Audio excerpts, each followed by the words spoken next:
शुरुआत करते हैं दोस्तों आज के न्यूज़पेपर की। हम पहली न्यूज़ जो यहाँ पर डिस्कस करने वाले हैं वो एमएस स्वामीनाथन से रिलेटेड है। पार्टिकुलरली यहाँ पर इनकी लाइफ स्टाइल के बारे में हम देखने वाले हैं। एमएस स्वामीनाथन की डेथ हो गई है। एमएस स्वामीनाथन को इंडिया के ग्रीन रिवॉल्यूशन, भारत में हरित क्रांति के जनक के रूप में इनको माना जाता है। बहुत सारे अवार्ड इनको प्रोवाइड किए गए थे। क्या इनकी लाइफ स्टाइल रही है, क्या क्या इनकी शिक्षाएं रही हैं, सारे के चीज़ों को यहाँ पर हम डिस्कस करने वाले हैं। तो एम एस स्वामीनाथन, इनका जो नाम है वो क्या है, मनकोम्बू संबा शिवन स्वामीनाथन। पॉपुलरली इनको हम शॉर्टकट में एम एस स्वामीनाथन के रूप में जानते थे। ये एक एग्रीकल्चरल साइंटिस्ट थे एंड की आर्किटेक्ट माने जाते हैं हमारे देश में ग्रीन रिवॉल्यूशन को। तो ग्रीन रिवॉल्यूशन के माध्यम से भारत में अनाज का जो प्रोडक्शन है, पार्टिकुलरली गेहूं और चावल के मामले में भारत आत्मनिर्भर बन पाया था। हरित क्रांति के चलते चलते ही ये चीज़ संभव हो पाई थी, जिसके माध्यम से हरित क्रांति में आप देखते हैं उन्नत किस्म के बीज किसानों को अवेलेबल कराए गए, फसलों में छिड़काव के लिए कीटनाशक लाए गए, ठीक है, पेस्टिसाइड नए नए किस्म के आपको देखने को मिल जाएंगे, नई नई मशीनरी का यूज़ किया गया एग्रीकल्चर में। और इस प्रकार से हमारे देश में जो प्रोडक्शन है, पहले जो हम अमेरिका जैसे देश के ऊपर निर्भर करते थे कि कब वो हमको गेहूं भेजेगा तब जा कर के हम हमारे देश के लोगों का पेट भर पाएंगे। ग्रीन रिवॉल्यूशन आने से आज इतना ज़्यादा भारत आगे बढ़ पाया है। हम यदि हमारे खुद के गांव की यदि मैं बात करूं तो हमारे गांव के किसान आज इतने आगे बढ़ गए हैं कि उनके घर में एक एक दो दो हार्वेस्टर है, उनके घर में ट्रैक्टर है, पक्के मकान बना लिए हैं, कार से घूमते हैं। ये कैसे संभव हो पाया? यदि टेक्नोलॉजी नहीं आई होती, यदि यूरिया, डीएपी खाद, कीटनाशक, उर्वरक, नए नए किस्म के बीज नहीं आए होते तो आज के समय में इतना जो प्रोडक्शन हो रहा है वो प्रोडक्शन नहीं हुआ करता। हमारे देश में back to back severe drought पड़ रहे थे 1960 के दशक में, और इस समय हम निर्भर हो गए थे पूरी तरह से जो है फूड ग्रेन के लिए अमेरिका के ऊपर। तो हमारे पास जो विदेशी मुद्रा हुआ करती थी, एक तो पेट्रोल डीजल में भी जा रही है, दूसरा हम फूड ग्रेन के लिए भी अपनी डॉलर का इस्तेमाल कर रहे हैं। डॉक्टर स्वामीनाथन ने क्लोजली दो एग्रीकल्चर मिनिस्टर के साथ में काम किया था, सी सुब्रमण्यम 1964-67 और जगजीवन राम 1967-70 एंड 1974-77 के बीच में, ताकि जो ग्रीन रिवॉल्यूशन है उसको सक्सेसफुल हम हमारे देश में इम्प्लीमेंट कर सकें। एक ऐसा प्रोग्राम था जिसने क्वांटम जंप दिलाया था प्रोडक्टिविटी में, production of wheat and rice में, through adoption of chemical biological technology. इसके लिए हमने बहुत सारे केमिकल फर्टिलाइज़र का यूज़ किया, हमने बहुत सारे बायोलॉजिकल फर्टिलाइज़र का यूज़ किया, टेक्नोलॉजी का यूज़ किया, तब जा कर के हम इतना ज़्यादा अपने प्रोडक्शन को बढ़ा पाए थे।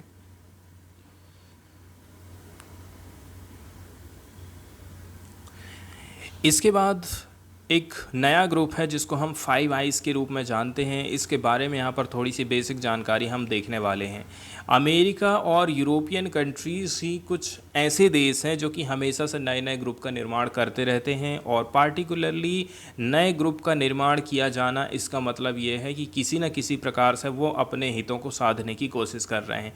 चाहे वो क्वाड का निर्माण हो, चाहे वो 5 आइस जैसे का निर्माण हो, चाहे वो नेटो अलायंस हो, कुल मिलाकर के चाहे रसिया को काउंटर करना हो, चाहे चाइना को काउंटर करना हो, तो इसके पीछे कहीं ना कहीं अमेरिका का हाथ रहता है कि कैसे करके मैं फिर से पहले जितना पावरफुल और महाशक्ति के रूप में हुआ करता था उतना ही अब मैं फिर से उभर करके आऊँ सामने।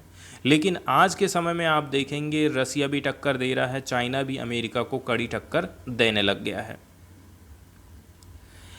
हाल फिलहाल में देखा जाए, recent allegation by the Canadian prime minister Justin Trudeau linking the killing of Khalistani leader Hardeep Singh Nijjar on Canadian soil to the Indian government have put the spotlight on the intelligence sharing alliance 5 Eyes। Intelligence sharing alliance है, एक group है जिसको हम 5 eyes बोलते हैं। ये चर्चा में रहा है। ऐसा माना जा रहा है to have provided the information that help Canada. इसने इन्फॉर्मेशन दिया है, जिसके चलते चलते कनाडा को काफ़ी मदद मिली। अभी आप देखेंगे हाल फिलहाल में जो खालिस्तानी लीडर हैं हरदीप सिंह निज्जर, उनकी हत्या कर दी जाती है। कनाडा ने आरोप लगाया था कि ये सब काम जो है इंडिया की तरफ से किया गया है। तो सबसे पहले हम फाइव आइज़ के बारे में जानते हैं। फाइव आइज़ एक प्रकार से मल्टीलैटरल इंटेलिजेंस शेयरिंग नेटवर्क है 5 कंट्रीज़ का। इसमें शामिल हैं Australia, Canada, New Zealand, UK and US.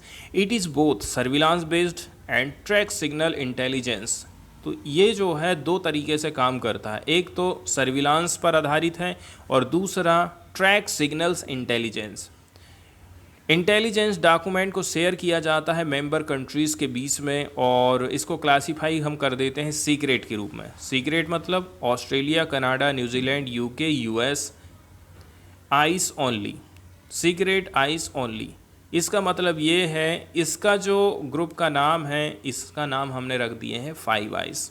The alliance between US and UK evolve around the second world war to counter the cold war Soviet threat. तो जाहिर सी बात है यूके और यूएस यहाँ पर इसलिए शामिल हुए थे कि कैसे करके हम कोल्ड वार जो चल रहा था सोवियत यूनियन के साथ में, रसिया के साथ में, उसको हम कैसे करके काउंटर कर सकते हैं।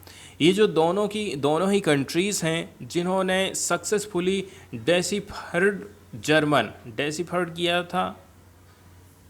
डेसिफर्ड का यहाँ पर हम मीनिंग देखते हैं। डेसिफर्ड का मतलब होता है पढ़ना, समझाना। तो जर्मनी को इन्होंने अच्छी तरह से समझा दिया था, एंड जापानीज़ को during the war forged a collaboration to share intelligence relating to signals such as radio, satellite, internet communication। तो उस समय में क्या हुआ करता था कि ये जो काम कर रहे हैं कोई भी काम, ठीक है, तो ये काम को एक देश दूसरे देश को जान ना पाए, हम ऐसे काम कर लें। जैसे कि रेडियो सिग्नल भेज रहे हैं, इंटेलिजेंस रिलेटेड सिग्नल भेज रहे हैं, रेडियो, सैटेलाइट, इंटरनेट कम्युनिकेशन। वहीं यदि इसके कुछ की फीचर की यदि हम बात करें, ये जो पार्टनर देश होते हैं ये एक्सचेंज करते हैं वाइड स्पेक्ट्रम ऑफ इंटेलिजेंस। इनके पास में कोई खुफिया जानकारी है तो ये आपस में एक दूसरे के साथ में शेयर करते हैं। One of the world's most tightly knit multilateral agreement माना जाता है, और इसी मल्टीलेटरल एग्रीमेंट के माध्यम से कोलैबोरेशन हो पा रहा है इन सभी कंट्रीज़ के बीच में। Following its origin, the agency later enlarged its core group to 9 eyes। बाद में क्या काम किया गया, इन्होंने अपने ग्रुप को 9 आई में कन्वर्ट किया। एंड बाद में हम देखते हैं 14 eyes alliance as well as encompassing more countries as security partner. तो 5 से ये 9 हुए, 9 से ये 14 हो गए। तो सोचते हैं कि हमारा जो इंटेलिजेंस ब्यूरो है, हमारा जो इंटेलिजेंस सिस्टम है, हम उसको कैसे करके मजबूत कर सकते हैं। वहीं यदि हम 9 आई ग्रुप की बात करें तो इसमें कवर किया गया है नीदरलैंड, डेनमार्क, फ्रांस, नॉर्वे को। 5 थे पुराने, 4 को हमने ऐड कर दिए। वहीं यदि हम 14 की बात करें तो इसमें आप और ऐड कर दीजिए Belgium, Italy, Germany, Spain and Sweden.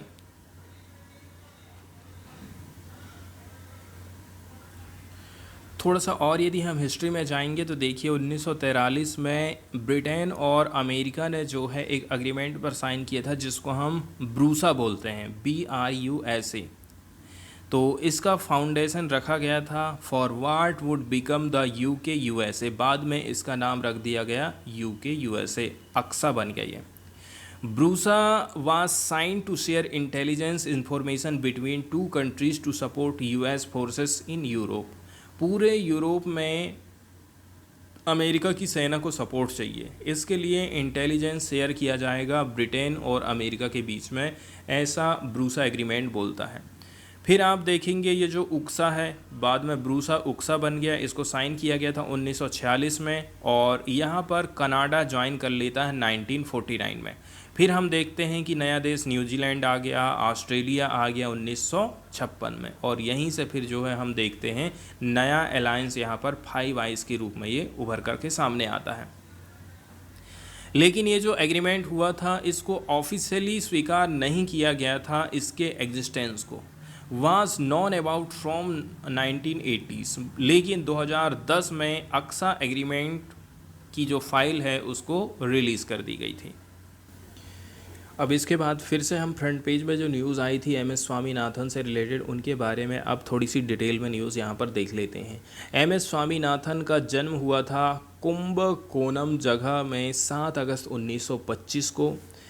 कहाँ पर? एम के संबा शिवन जो कि एक सर्जन हुआ करते थे, एंड पार्वती थांगा मल्ला स्वामीनाथन के जगह में हैड हिज स्कूलिंग देयर, और यहीं पर इनकी स्कूलिंग भी होती है। वहीं पर इनके जो पिताजी का पार्टिसिपेशन रहा था फ्रीडम मूवमेंट में, and Mahatma Gandhi influence inspired him to pursue higher studies in the subject.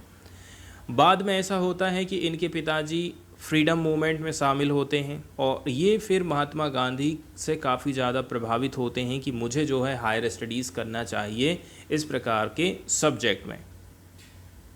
Otherwise he would become a police officer, और नहीं तो इनने सोच लिए थे कि मैं पुलिस ऑफिसर बनूंगा, for which he got qualified in 1940। उस समय में 1940 में इन्होंने पेपर दिया था, उस समय ये पास भी हो गए थे। इसके बाद इन्होंने 2 अंडर ग्रेजुएट डिग्री हासिल करी थी, इसमें इंक्लूडिंग है 1 फ्रॉम एग्रीकल्चर कॉलेज कोयम्बटूर से, ठीक है। तो 2 डिग्री जो हासिल करी थी, तो 1 डिग्री इनकी एग्रीकल्चर में थी, कहाँ से? कोयम्बटूर के कॉलेज से इन्होंने किया था। इसके बाद जब इनके पास में पोस्ट ग्रेजुएट की डिग्री आ गई थी, कैसे किए थे इन्होंने? काइटोजेनेटिक्स से किए थे 1949 में, और संस्था का नाम है Indian agriculture research institute IARI new Delhi. इसके बाद इन्होंने डॉक्टर ऑफ फिलोसफी की डिग्री हासिल किया था कैम्ब्रिज यूनिवर्सिटी से, जहां पर फिर इनकी मुलाकात होती है इनकी पत्नी से, जो कि यहां पर हायर स्टडीज़ कर रही थी। इसके बाद इन्होंने जो है पोस्ट डॉक्टरल रिसर्च का काम किया था यूनिवर्सिटी ऑफ विस्कॉन्सिन से। फिर 1954 में डॉक्टर स्वामीनाथन ने ज्वाइन कर लिया था central rice research institute CRII Cuttack, and later इन्होंने IARI को ज्वाइन किया था। फिर जुलाई 1966 में ये बन जाते हैं IARI के doctor, the post he held till 1972। 1966 में इन्होंने ज्वाइन किया और 1972 तक इसी पोस्ट पर ये बने रहे थे। अब हम बात करते हैं कि कौन कौन से अवार्ड से इनको नवाजा गया है, कौन कौन से सम्मान इनको प्रोवाइड किए गए हैं। तो स्वामीनाथन जो है पद्मश्री अवार्ड इन्होंने लिया था 1967 में। इसके बाद इनको रेमन मैग्सेसे अवार्ड के लिए चुना गया था कमिटी लीडरशिप के लिए 1971 में। इसके बाद पद्म भूषण दिया जाता है जनवरी 1972 में, एंड ये डायरेक्टर जनरल बने थे Indian council of agriculture research के। फिर 1979 में क्या होता है, इनको प्रिंसिपल सेक्रेटरी बनाया जाता है union ministry of agriculture and irrigation का। When Indira Gandhi became the prime minister again in 1980, जब इंदिरा गांधी फिर से प्राइम मिनिस्टर बनी थी 1980 में, इनको अपॉइंट किया गया था मेंबर के तौर पर। मेंबर किसके member? Agriculture, rural development, science and education, union planning commission के। And for a few month, कुछ महीनों के लिए उन्होंने डिप्टी चेयरमैन के रूप में भी काम किया था इस संस्था का। किसका? यूनियन प्लानिंग कमीशन योजना आयोग का। फिर 1982 से लेकर के 1988 के बीच में इन्होंने हेड के रूप में काम किया था इंटरनेशनल राइस रिसर्च इंस्टीट्यूट, जो कि फिलीपींस में लोकेटेड है। फिर 1987 में वो पहले व्यक्ति बन गए थे जिनको वर्ल्ड फूड प्राइज़ प्रोवाइड किया गया था, and the first foreigner to receive the golden heart presidential award of Philippines. तो इन्होंने फिलीपींस में काम किया, तो फिलीपींस की तरफ से अवार्ड प्राप्त करने वाली ये पहले फॉरेनर बन गए थे जिनको golden heart presidential award provide किया गया था फिलीपींस के द्वारा। 2 साल के बाद में उनको पद्म विभूषण पुरस्कार दिया जाता है। जब वो इंडिया आए 1988 में, तो जो veteran agriculture scientist establish a non for profit trust, जब ये फिलीपींस से बाहर वापस आते हैं इंडिया, तो इन्होंने एक नॉन प्रॉफिट ट्रस्ट का निर्माण किया था, NGO का निर्माण किया था, जिसका नाम है MSSRF। With the proceeds he got from food prize. तो इनको जो फूड प्राइज़ से जो भी चीज़ मिला था, उसी के सहयोग से उन्होंने इसकी स्थापना करी थी। इसके बाद इन्होंने इसका फाउंडेशन रखा था, तो ये काम करना चालू कर दिया था चेन्नई में 1989 में। इसका उद्देश्य ये था कि कैसे करके हम मॉडर्न साइंस और टेक्नोलॉजी का इस्तेमाल कर सकते हैं एग्रीकल्चर में, रूरल डेवलपमेंट में, ताकि लोगों की जो आय है, समुदाय की जो आय है, उसको हम बढ़ावा दे सकें। फिर नवंबर 2004 में यूनियन गवर्नमेंट ने डॉक्टर स्वामीनाथन को चेयरमैन बना दिया था नेशनल कमीशन ऑन फार्मर्स का। इसके बाद यही जो कमीशन था, popularly known as the Swaminathan commission के रूप में इसको जाना जाता है, इसी स्वामीनाथन कमीशन ने केंद्र सरकार को बोला था एमएसपी आप कितना रखेंगे, मिनिमम सपोर्ट प्राइस होना चाहिए at least 50% more than the weightage average cost of production. इसका सीधा सीधा मतलब ये है, एग्जाम्पल के तौर पर एक साल में पार्टिकुलरली धान की फसल में लागत यदि 100 रुपये लगी है, ठीक है, लागत यदि 100 रुपये लगी है तो एमएसपी कितनी होना चाहिए, एमएसपी होना चाहिए 150 रुपया, 50% ज़्यादा, मतलब 150 रुपया उनको एमएसपी मिलना चाहिए। जितना मैंने लागत लगाया हूँ उसका 50% तो कम से कम मुझे मिलना चाहिए, तब जा कर के मेरी थोड़ी बहुत कमाई हो सकती। लेकिन अभी तक इस चीज़ को इम्प्लीमेंट नहीं किया गया है। डॉक्टर स्वामीनाथन को नॉमिनेट किया गया था मेंबर ऑफ राज्यसभा के तौर पर 2007 से 2013 के बीच में, and the first world agriculture prize इनको दिया गया था Indian council of food and agriculture was bestowed to him in October 2018। लेकिन इनके ऊपर जो है काफ़ी आरोप लगाए जाते हैं। He had to bear the brunt of attack when a senior agronomist of IARI reportedly died by suicide.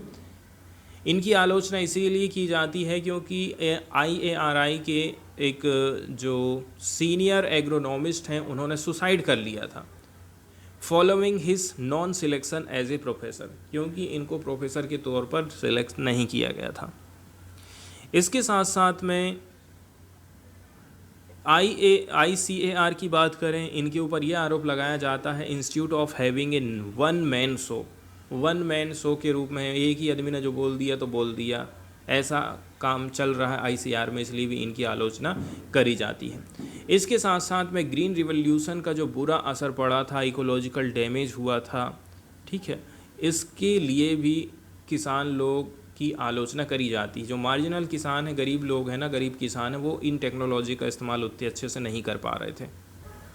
इसके बाद इकोनॉमिक्स वाला जो हिस्सा है, इकोनॉमिक्स वाला जो पेज है, वहाँ पर हमको जो है करंट अकाउंट डेफिसिट जैसे टर्म यूज़ करी गई है हमारे लिए।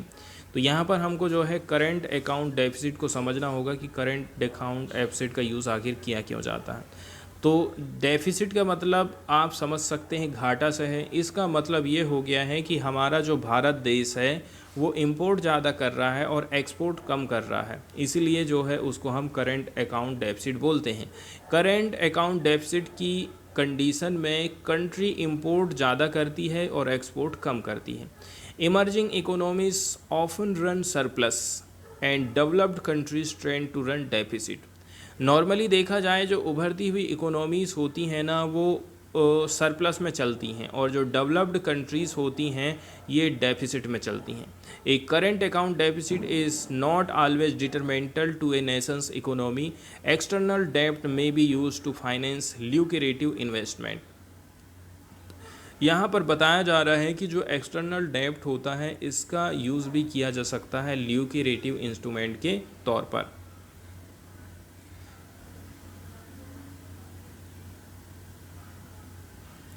इसके बाद फॉरेन वाले पेज पे यदि हम जाएं तो रसिया से एक खबर आई है। रसिया का सोचना है कि हम हमारा जो डिफेंस के ऊपर स्पेंडिंग है उसको 70% इंक्रीज़ करना चाहते हैं 2024 तक। तो रसिया अपने डिफेंस स्पेंडिंग को ऑलमोस्ट 70% बढ़ा देगा 2024 में, ऐसा कहना है फाइनेंस मिनिस्ट्री डॉक्यूमेंट का, जिसको पब्लिश किया गया था थर्सडे के दिन। तो कुल मिलाकर के अब उसको रिसोर्सेज की ज़रूरत पड़ने वाली है ताकि फुल स्केल ऑफेंसिव हो सके वो यूक्रेन में। अब आप देखेंगे यूक्रेन का युद्ध इतना ज़्यादा लंबा खिंचते जा रहा है, इसका एक ही प्रमुख रीज़न है अमेरिका। अमेरिका उसको पैसा मुहैया करा रहा है, अमेरिका उसको हथियार प्रोवाइड कर रहा है ताकि युद्ध लंबा से लंबा खिंच सके और रसिया को पूरी तरह से ख़त्म किया जा सके। यही एक उद्देश्य है और फिर मैं अकेला उभर करके दुनिया में सामने आऊँगा। इस डॉक्यूमेंट में कहा गया है कि defence spending was set to jump by 68% year on year to almost 10.8 trillion rouble, मतलब 111.15 बिलियन डॉलर से बढ़ा कर के to totalling around 6% of GDP. तो बताया जा रहा है कि जीडीपी का टोटलिंग जो है जीडीपी का 6% ये हो जाएगा। More than spending allocated for social policy. Social policy में अब मैं ज़्यादा खर्चा नहीं करूँगा, मैं डिफेंस में ज़्यादा पैसा खर्चा करूँगा, ऐसा कहना है रसिया के प्रेसिडेंट का। इसके बाद हम सीधे एडिटोरियल वाले हिस्से की तरफ में जाते हैं और देखते हैं प्रमुख एडिटोरियल्स को। तो जो पहला इंपॉर्टेंट एडिटोरियल यहाँ पर डिटेल में डिस्कस करने वाले हैं वो भारत में किडनी ट्रांसप्लांट को लेकर के है। हमारे देश में बहुत सारे लोग ऐसे हैं जो कि किडनी के ख़राब होने से बहुत सारी बीमारियों से जूझ रहे हैं, लेकिन उनका इलाज संभव नहीं हो पा रहा है। इलाज यदि हो भी रहा है तो इतना ज़्यादा कॉस्टली हो जाता है कि आम इंसान मरना पसंद करेगा, उतना पैसा खर्चा करना वो पसंद नहीं करेगा, या फिर खर्चा उसकी पहुंच के बाहर हो गया है। तो कैसे करके हम इस चीज़ को थोड़ा सा सुधार सकते हैं? हमारे देश में किडनी ट्रांसप्लांट को लेकर के, अंगदान को लेकर के जो नियम कानून बनाए गए हैं वो उतने अच्छे नहीं हैं जितना कि विदेशों में हैं। विदेशों से हमें सीखने की ज़रूरत है कि किस प्रकार से उन्होंने अपने देश में किडनी ट्रांसप्लांट, अंग ट्रांसप्लांट को लेकर के कानून बनाए हैं। पार्टिकुलरली हमारे देश में किडनी ट्रांसप्लांट को लेकर के नियम कानून एकदम सख्त कर दिए गए हैं। आपने कई बार सुने होंगे ना, आपने कई बार सुना होगा कि भाई हमारा जो परिवार का कोई सदस्य है हॉस्पिटल में भर्ती था, उसकी किडनी निकाल ली है, किडनी डॉक्टरों ने चोरी कर ली है। ऐसी ऐसी कुछ घटनाएं यहाँ पर घटित होती हैं। इसी के चलते चलते सरकार की तरफ से किडनी ट्रांसप्लांट से जो नियम कानून हैं, अंग ट्रांसप्लांट से रिलेटेड जो नियम कानून है उसमें थोड़ी सी कड़ाई बरती गई है कि इस चीज़ को हम कैसे करके कंट्रोल करेंगे। यहाँ पर जो किडनी का ट्रांसप्लांट किया जाता है आपको दो तरीके से देखने को मिलेगा। यहाँ पर वो जो दो तरीके हैं उनको हम आगे डिस्कस करने वाले हैं। किडनी के कानून में हमें रिफॉर्म करने की ज़रूरत है और यदि इस प्रकार से हम रिफॉर्म कर देते हैं तो इंडिया का जो किडनी ट्रांसप्लांट का डेफिसिट चल रहा है, कमी चल रही है किडनी ट्रांसप्लांट को लेकर के, उसको हम सुधार कर सकते हैं। Innovative kidney exchange method face legal road back, worsening a massive kidney shortage in the country. हमारे देश में जो इनोवेटिव किडनी एक्सचेंज की मेथड है उसमें बहुत सारे नियम कानून से उसको होकर के गुजरना पड़ जा रहा है। इसी के चलते चलते हमारे देश में किडनी की जो समस्या है वो पैदा हो रही है, किडनी की कमी जा रही है। कैसे करके किडनी का ट्रांसप्लांट किया जाता है यहाँ पर आप देख सकते हैं। जैसे कि एक ठो उसकी किडनी ख़राब हो गई ऊपर वाले पिक्चर में, डिकीज्ड और लिविंग डोनर, ये जिंदा भी हो सकता है और मृत भी हो सकता है। यदि मर गया है तो फिर उसकी किडनी को निकाल ही लिया जाता है और फिर यहाँ पर ये तीसरी किडनी के रूप में इन्होंने यहाँ पर लगा दिया है। देखिए, रिसीवर नॉन फंक्शनीज किडनीज।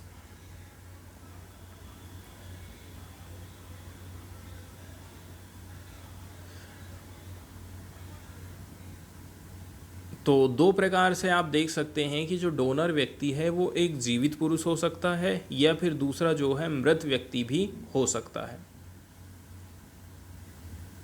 इंडिया के ऑर्गन शॉर्टेज की यदि हम बात करें कि हमारे देश में देने वाले ऐसे बहुत सारे हैं, लेकिन नियम कानून इतने ज़्यादा बने हुए हैं कि लोगों को देने में भी जो है दिमाग ख़राब हो जाता है, बहुत सारी झंझटों का सामना करना पड़ जाता है। तो जब हम किडनी की बात कर लेते हैं ऑर्गन शॉर्टेज में, तो किडनी के मामले में तो एकदम अलार्म बज रही है, खतरे की घंटी बज रही है। 2022 में 2 लाख पेशेंट को ज़रूरत थी कि उनकी किडनी ख़राब हो गई है, इसको हम ट्रांसप्लांट कर देते हैं, but there were only 7,500 transplant. केवल 7,500 ही ट्रांसप्लांट हो पाए थे। कुल मिलाकर के 3.4% लोगों को ही किडनी अवेलेबल हो पाई थी। इसके बाद क्रॉनिक किडनी डिसीज़ की हम बात करते हैं। Due to the prevalence of diabetes, malnourishment, overcrowding and poor sanitization, there is a high prevalence of chronic kidney disease in India. Diabetes की बीमारी है, कुपोषण के आप शिकार हैं, पुअर सैनिटाइजेशन, साफ सफाई नहीं रख रहे हैं, ऐसे कुछ रीज़न होते हैं जिसके चलते चलते क्रॉनिक किडनी डिसीज़ हो जा रहा है हमारे इंडिया में। और ये जो बीमारी है हमारी पॉपुलेशन की 17% जनसंख्या को प्रभावित करती है। आगे चल के ये जो CKD की बीमारी है ERSD बन गई है, एंड स्टेज रेनल डिसीज जिसको बोल रहे हैं। और kidney transplant is often the best treatment for ERSD। सबसे पहले ये बीमारी CKD के रूप में आती है, CKD से ये बीमारी ESRD बन जाती है। तो बताया जा रहा है कि यदि हमें इससे लड़ाई लड़ना है तो किडनी का ट्रांसप्लांट हमको करना ही पड़ेगा, तब जा कर के हम रोगी की जान बचा सकते हैं या फिर वो ज़्यादा समय तक सर्वाइव कर सकता है। कुल मिलाकर के जो ट्रांसप्लांट किया जा रहा है is often better than alternative. कोई दूसरी गोली दवाई दोगे, इंजेक्शन दोगे, उससे अच्छा है कि ट्रांसप्लांट ही किया जाए। दूसरी मेथड से सबसे बेस्ट मेथड होती है ट्रांसप्लांट की। That matter quality of life, patient convenience, life expectancy as well as cost effectiveness, क्योंकि इससे आपकी जो लाइफ की क्वालिटी है वो बढ़ जाएगी, पेशेंट का जो कन्वीनियंस है वो बढ़ जाएगा, इसके साथ साथ में उसकी जो लाइफ एक्सपेक्टेंसी है वो भी बढ़ जाएगी और कॉस्ट इफेक्टिवनेस माना जाता है। वहीं यदि हम इंडिया की बात करें, United state and other developed countries could carry out about 20% transplant. India में तो पिछले साल 2022 का जो डेटा देखे थे 3% ही हुआ था, लेकिन जो विकसित देश हैं वहाँ पर 20% ट्रांसप्लांट के एग्जाम्पल हम देखते हैं। कुल मिलाकर के यहाँ पर जो गैप आ रहा है वो रेगुलेशन को लेकर के ही है। India then a lack of medical facilities, medical facilities की उतनी कमी नहीं है जितना रेगुलेशन रूल्स जो बना के लाए हैं वहाँ पर दिक्कत पैदा हो जाती है। यहाँ पर जो है 4 मुख्य प्रकार बताए जाते हैं जिसके माध्यम से किडनी का ट्रांसप्लांटेशन हो सकता है। पहले नंबर की बात यह है, कोई व्यक्ति की डेथ हो गई है, उससे किडनी निकाली गई है और आपको लगा दी गई है। This constant due to a lack of donation, ऐसा इसलिए हो रहा है क्योंकि लोग डोनेशन नहीं कर रहे हैं, जीवित मामले में भी डोनेशन नहीं कर पा रहे हैं। The particularly condition required on the nature of death and infrastructure needed to collect and store kidney. लेकिन यहाँ पर दिक्कत ये है, आदमी कैसे करके मरा है, कहीं किडनीज तो ख़राब नहीं हो गई है। इसके साथ साथ में हमारे पास में इंफ्रास्ट्रक्चर की ज़रूरत है ताकि हम किडनी को कलेक्ट करें और स्टोर करके रख सकें। दूसरा जो तरीका होता है कि वो रिलेटिव या फिर फ्रेंड से हम किडनी प्राप्त कर रहे हैं। फिर भी donor and recipient have to be compatible in term of blood type, लेकिन यहाँ पर ब्लड टाइप की दिक्कत हो जाएगी, टिश्यू का टाइप देखा जाएगा। Such as relative friends donor are often incompatible, क्योंकि ज़्यादातर ऐसा हो जाता है कि हमारा जो रिलेटिव है ना उसकी किडनी नहीं लग पा रही, दोस्त की किडनी नहीं लग पा रही है, क्योंकि यहाँ पर टिश्यू को देखा जाता है, ब्लड टाइप को देखा जाता है। ए केस फॉर चेंजेस, हम ये कहते हैं कि जो रेगुलेशन है उसमें अर्जेंटली रिफॉर्म लेकर के आइए। To unshackle to innovative kidney exchange method, kidney swap and kidney chain. हमारे देश में किडनी स्वैप और किडनी चेन चलती है, इससे कैसे करके हम बच सकते हैं। किडनी स्वैप हम किसको बोलेंगे? एग्जाम्पल के तौर पर 2 स्ट्रेंजर लोग हैं, सुनीता और जोया, इन दोनों को किडनी की ज़रूरत है, लेकिन सुनीता की जो फैमिली है उसकी किडनी उसके काम में नहीं आ रही है। जोया की किडनी, जोया की फैमिली की किडनी उसके काम में नहीं आ रही, लेकिन जोया की फैमिली की किडनी सुनीता को लग गई और सुनीता की फैमिली की किडनी जोया को लग गई है। इसको हम क्या बोल रहे हैं? इसको हम बोल रहे हैं किडनी स्वैप मेथड। तो कुल मिलाकर के यहाँ पर क्या होगा, अंगों का मिसयूज़ नहीं होगा, यहाँ पर जो भ्रष्टाचारी है वो नहीं होगी, धांधली नहीं होगी, खरीदी बिक्री नहीं होगी। ये चीज़ होती है, इसलिए ऐसा सिस्टम लाया गया है। वहीं किडनी चेन की यदि हम बात करें, एग्जाम्पल के तौर पर एक सोनू है जो कि फ्री में सोच रहा है कि चलो हटाओ, मैं ऐसा ही किडनी दान करना चाहता हूँ, with no expectation of a kidney in return. मेरे को किडनी नहीं चाहिए, मैं अपनी किडनी देने के लिए तैयार हूँ। कुल मिलाकर के यदि सोनू ने किडनी डोनेट कर दी है सुनीता को, सुनीतास स्पाउस टू जोया, इसके बाद सुनीता की जो फैमिली है उसने अपनी किडनी को जोया को ट्रांसप्लांट कर दी। एंड जोया की फैमिली ने डोनेट कर दिया है किसी और कंपैटिबल पर्सन को, तो इसको हम किडनी चेन की व्यवस्था बोल रहे हैं। इसमें भी कहीं पर भी भ्रष्टाचारी समझ में नहीं आती है। जैसे कि ये जो सोनू है, इसने क्या काम किया है, सुनीता को दिया है। फिर सुनीता की जो फैमिली है, उस फैमिली ने अपनी किडनी किसको दे दी, जोया को दे दी। अब जोया की फैमिली के पास भी कोई कह रहा है कि मैं भी डोनेट करूंगा, तो उसने किसी और कंपैटिबल ज़रूरतमंद को अपनी किडनी दे दी है। इस प्रकार की व्यवस्था हम कहते हैं इसको किडनी चेन मेथड। अब लेकिन यहाँ पर दिक्कत ये पैदा हो गई है कि हमें ऐसे व्यक्ति को ढूंढना बहुत मुश्किल हो जाता है। ऐसा व्यक्ति ढूंढना कि भाई जोया की फैमिली की किडनी उसको लग जाए और सुनीता की फैमिली की किडनी जोया को लग जाए, ऐसी कंडीशन को मैच कराना बहुत ज़्यादा मुश्किल काम हो जाता है। इसलिए हमारे देश में किडनी स्वैप और किडनी चैन की जो व्यवस्था है उतनी ज़्यादा काम नहीं कर पाती है। और ऐसे हमको बहुत ही कम एग्जाम्पल देखने को मिल जाएंगे। यहाँ पर एक्सेप्शन कुछ दिया जाता है। केरला में रिस्ट्रिक्शन लगाया गया है, पंजाब में रिस्ट्रिक्शन है, हरियाणा, जहाँ पर हाई कोर्ट का जो जजमेंट आया था रिसेंटली, यहाँ पर अलाउ किया गया है non near relative donor recipient को पेयर्स आफ्टर वेरिफिकेशन। आप जो है वेरिफिकेशन के बाद से ये चीज़ कर सकते हैं। ज़्यादातर ऐसा होता है कि अपने रिलेटिव वाले से ही किडनी का ट्रांसप्लांट करवाया जा रहा है। अब ऐसे रिलेटिव की बात करें तो उसकी जो किडनी है वो मैच नहीं खा रही, टिश्यू मैच नहीं खा रहा, ब्लड ग्रुप मैच नहीं खा रहा है, तो कहाँ से वो लोग ट्रांसप्लांट कराएंगे। और जो थर्ड पार्टी है, थर्ड पार्टी को सरकार अलाउ नहीं कर रही है, ये दिक्कत यहाँ पर पैदा हो जा रही है।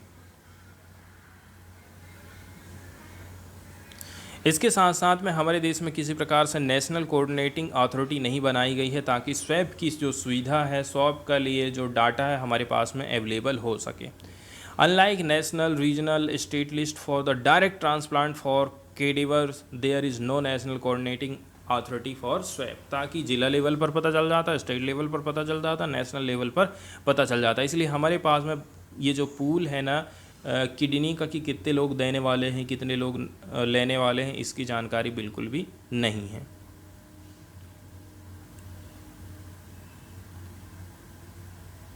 हमारे देश में जो नियम कानून चलते हैं उसके बारे में हम बात करते हैं। Transplantation of the human organ and tissue act 1994 चलता है। Set the ball rolling by the recognising transplant possibility from brain stem death. कब आप कर सकते हैं दान, जब आपका जो ब्रेन की स्टेम है उसकी डेथ हो गई है, ब्रेन डेड हो गया, आदमी कहना चाहिए जाने वाला है, इस कंडीशन में ट्रांसप्लांट हो सकता है। फिर 2011 में कुछ अमेंडमेंट किए जाते हैं जिसके अंतर्गत स्वैप ट्रांसप्लांट को लीगलाइज किया गया था and a national organ transplant programme चलाया गया था। फिर टिश्यूज़ रूल 2014 आए थे, लेकिन जो नेशनल नेटवर्क है वो अभी भी जो है अंडर डेवलप्ड है, वो प्रारंभिक स्टेज में है। वहीं यदि हम transplantation of human organ and tissue rule 2014 की बात करें, swap transplant are allowed only for near relative.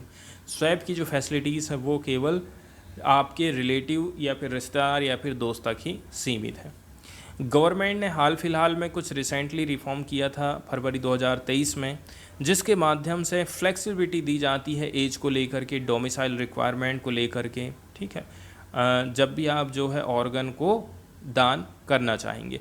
लेकिन इस प्रकार के जो रिफॉर्म आप लेकर के आए हैं, इसके चलते चलते जो फंडामेंटल इश्यू है किडनी की अपर्याप्तता की, किडनी की सप्लाई के लिए, वो अभी भी एड्रेस नहीं किया जा सकता है।